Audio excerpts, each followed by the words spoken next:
Você tem medo de Virginia Woolf? Não? E de Marcelo Merizola, tem? Parou para pensar, né?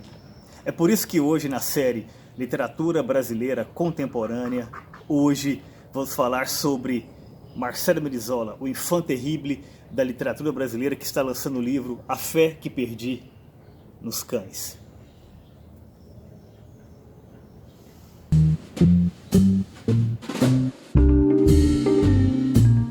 Existem basicamente três formas para se apresentar Marcelo Merizola.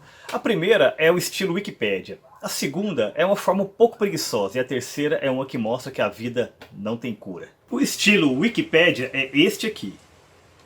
Marcelo Merizola, São Paulo, 9 de maio de 1966, é um escritor brasileiro, autor de contos, romances, crônicas e dramaturgia. É considerado uma das maiores revelações da literatura brasileira da década de 1990 e conhecido por seu estilo inovador, ousadia e, em muitos casos, virulência com que se insurge contra o status quo e as panelinhas do mundo literário. Sua obra literária é marcada pela mistura entre autobiografia e ficção.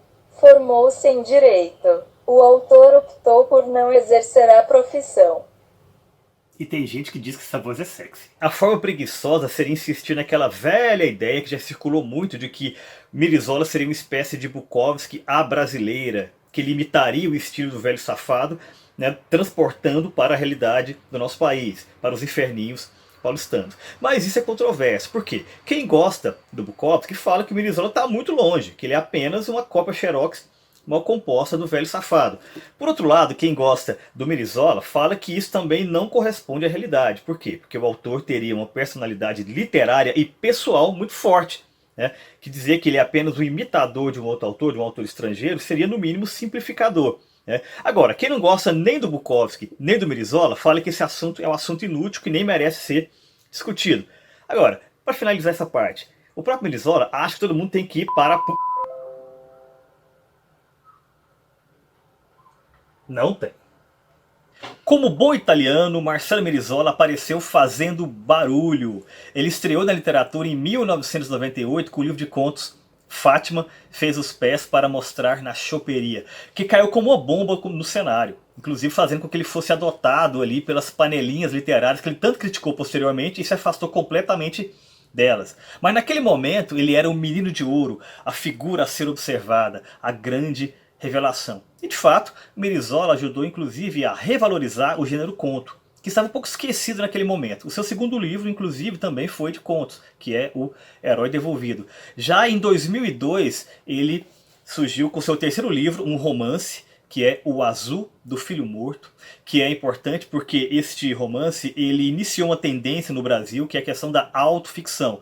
Merizola estava na vanguarda dessa perspectiva literária. E já na primeira página, Merizola escreve o seguinte: antes de qualquer meleca, sempre fui um escritor. Nessa frase aqui nós temos uma espécie de credo literário, que ele vê a literatura como, primeiro, um tipo de maldição, e segundo, um tipo de maldição inescapável. E sendo inescapável, o que ele pôde fazer? Produzir. E de fato produziu, né? Entre peças, crônicas, contos, romances, né? Nós temos aqui um exemplo dessa produção que é O Cristo Empalado, que é um livro de crônicas ali, uma coletânea. E a controvérsia já está aqui presente, inclusive, no título. Muita gente conhece Merizola por esse registro, né, o registro da controvérsia. Seja em eventos literários, seja em textos de jornal, seja em crônicas, né, na própria literatura, é claro.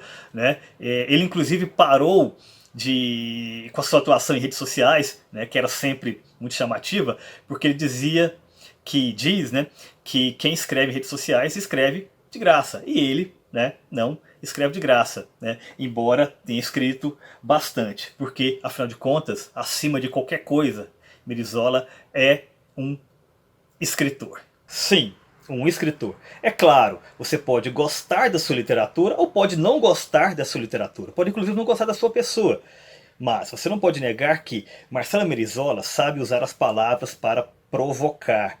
Isso é literatura? Podemos pensar. Mas uma maneira interessante de discutir o seu estilo é comparando com o boxe, que Norman Mailer chamou de a grande arte. No boxe nós temos boxeadores estilistas, aqueles que lutam com graça, com estilo, com leveza, e também aqueles que são os pegadores, aqueles que lutam para machucar, que dá o golpe direto. Comparando, ou mal comparando, eu diria que Marcelo Merizola seria um literato, boxeador, pegador. Somente um pegador, em um duplo sentido, neste caso aqui não intencional, conseguiria transformar uma dor de cotovelo em uma vingança literária que reúne ao mesmo tempo momentos incríveis de lirismo com outros de extrema grosseria, machismo e algumas passagens registrando a vulnerabilidade do autor, né, diante de uma desilusão amorosa. E tudo isso acontece no romance Joana a Contragosto, que possui uma das primeiras páginas mais interessantes, mais fortes da literatura contemporânea brasileira. Lerei. Trepei com Joana 5 vezes e sem camisinha, o que me deixou orgulhoso e envaidecido. A princípio, mais pela quantidade do que pela aproximação.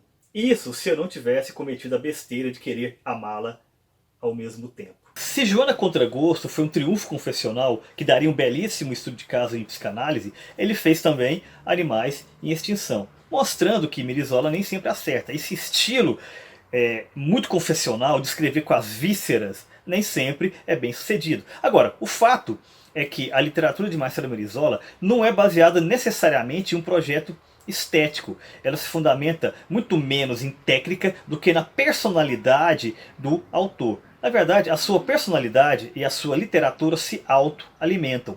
A grande questão é, o que temos que perguntar é, será que isso é necessariamente ruim? Podemos comparar, por exemplo, com o estilo punk rock, né? Para que uma banda funcione, é menos importante a técnica musical do que a personalidade, né, dos músicos. Será que isso pode ser levado também para a literatura? Talvez em alguns casos, acredito que sim. E agora, Marcelo Merizola está lançando o livro A Fé que Perdi nos Cães, que aliás é um belíssimo título. E esse livro é uma espécie de compêndio de sua obra, que foi lançado pela editora Reformatório, aliás uma edição muito bem cuidada, que é uma espécie de compêndio da produção de Merizola ao longo dos anos. Aqui nós temos contos, nós temos microcontos, nós temos crônicas, nós temos reflexões sobre questões da literatura, né? Temos comentários sociais e políticos, né? Nós temos um comentário muito interessante que ele faz sobre a questão da autoficção, né? Que, como nós falamos, ele foi um dos pioneiros, né? Aqui ele faz uma espécie de meia-culpa, né, sobre a questão, né? E um detalhe interessante, este livro foi fruto de um prêmio, né, um prêmio de incentivo à cultura do estado de São Paulo. O Merizola sempre reclamou, né, que não ganhou prêmios literários. Ganhou dessa vez, o livro é fruto disso. Agora ele reclamou que quando ele ganha prêmio, obrigaram ele a trabalhar para fazer o livro. Bom, pelo menos não é de graça, né? Não é rede social. Detalhe importante, para quem gosta e sobretudo para quem não gosta de Marcelo Merizola. Na quarta capa do livro, na parte biográfica, nós temos no finalzinho ali a seguinte frase. Marcelo Merizola tem fé que a fé que perdi nos cães, encerre este inútil e patético martírio de uma vez por todas. Qual martírio? O martírio de escrever e publicar. Então talvez este seja o seu último livro. Será? Eu não sei. Eu não apostaria. Afinal de contas, ele nasceu para ser a meleca de um escritor. Antes de tudo, foi a meleca de um escritor.